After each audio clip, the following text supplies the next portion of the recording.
NPP এর নির্দেশ ছিল পুরনো ওষুধে নতুন জিএসটি অনুযায়ী ক্রেতাদের থেকে দাম নিতে হবে। তা সত্ত্বেও এদিন ওষুধের দাম নিয়ে দিনভর ধোঁয়াশা। অনেক ওষুধ বিক্রেতাদের দাবি এই নির্দেশিকা সম্পর্কে তারা জানেন না। অনেকে ওষুধ বিক্রি করলে পুরনো জিএসটির হারে, অনেকে বন্ধ রাখলেন কম্পিউটারাইজড বিলিং, অনেকে মাল বেচলেন নগদে। তবে বড় ওষুধের দোকানে নতুন জিএসটিতেই ওষুধ বিক্রি করা হলো।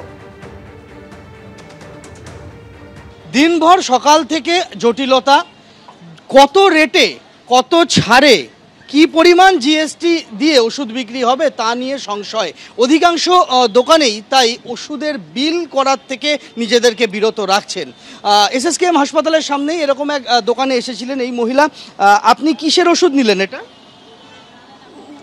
কি জন্য দিয়েছিলেন ডাক্তার? ওটা বললে যে ওইটা একটা আমাকে কিছু ওটা বলেনি, ও কিরমির বললে যে কিরমির মুখে পাথর কিনা, ওই জন্য বললো। এটা দোকান থেকে আপনাকে বিল দিল ওষুধের? না, বিল দেয়নি। কত দাম নিয়েছে? 138। আমরা দেখতে পাচ্ছি যে এই ওষুধের গায়ে প্রিন্ট রয়েছে 137 টাকা 80 পয়সা, অর্থাৎ 138 টাকাই রাউন্ড ফিগার ধরলে 138 টাকা বিল হলে এটা জিএসটি যা পড়তো সেই জিএসটি অনুযায়ী নতুন হারে জিএসটিতে ওষুধের দাম অনেক কম হতো।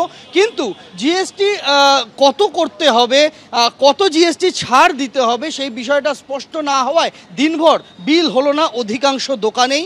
এবং এরকমই দামে দামে ওষুধ কিনে বাড়িতে ফিরছেন যারা ক্রেতারা রয়েছেন তারা। এবং ওষুধের দোকানগুলিতে এই নিয়ে কিন্তু যথেষ্ট সংশয় সকাল থেকে, কেননা ইতিমধ্যেই নির্দেশ এসে পৌঁছেছে যে কোনোভাবেই পুরনো জিএসটি নেওয়া যাবে না, পুরনো হারে জিএসটি নেওয়া যাবে না। 12%, 18% জিএসটি আর নয়, 12-18 থেকে কমে জিএসটি এসে দাঁড়িয়েছে 5%। অর্থাৎ ওষুধের দাম নতুন যে জিএসটি হার সেই অনুযায়ী নিতে হবে। আর এখানেই তৈরি হয়েছে সংশয়। অধিকাংশ জায়গাতেই দেখা গেল যে বিল ছাড়া দেওয়া হচ্ছে ওষুধ। প্রবীর সামন্তর সঙ্গে সন্দীপ সরকার, এবিপি আনন্দ, কলকাতা। আমাদের কাছে তো সেরকম এখনও কোনো সার্কুলার আসেনি। এখন আমরা অ্যাজ ইউজুয়াল যেরকম বিল করছি, এখনও দেখা যাক কারণ ম্যানেজমেন্ট আসুক কি বলে। এখন সে এখনও রেডি হয়নি কিছু। সমস্যা এখনও পর্যন্ত না, নতুন যে সিস্টেমটা চালু সেই সিস্টেমের এখন তো আমরা পর্যন্ত মুখে হাতে পাচ্ছি না, তো যার ফলে আমাদের কাজ চালু করতে পারছি না। এখন কম্পিউটার বিল দিচ্ছি না এখন, কারণ কম্পিউটার বিল এখন করাই যাচ্ছে না। কম্পিউটার এখন সেটিং যেহেতু না করা নেই, ওখানে তো অসুবিধা হচ্ছে। এখন ওপর থেকে যদি না আসে সেখানে কি করে করবে। ওষুধের দাম ক্রমশ বাড়ছে, মানুষের সাশ্রয় কি হলো প্রশ্ন তুলে সরব সিপিএম নেতা সুজন চক্রবর্তী।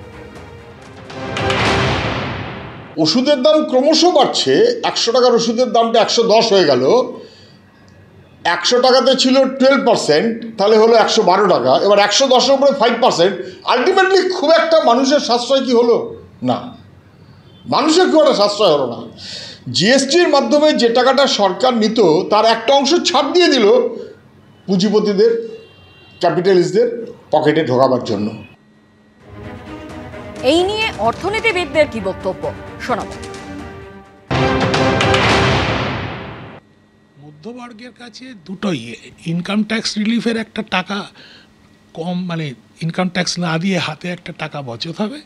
আর দ্বিতীয়ত হচ্ছে এই যে জিনিসগুলো নিত্য প্রয়োজনীয় দ্রব্য কেনে সেগুলোতে কম দিতে হবে, তাতে হাতে কিছু টাকা থাকবে।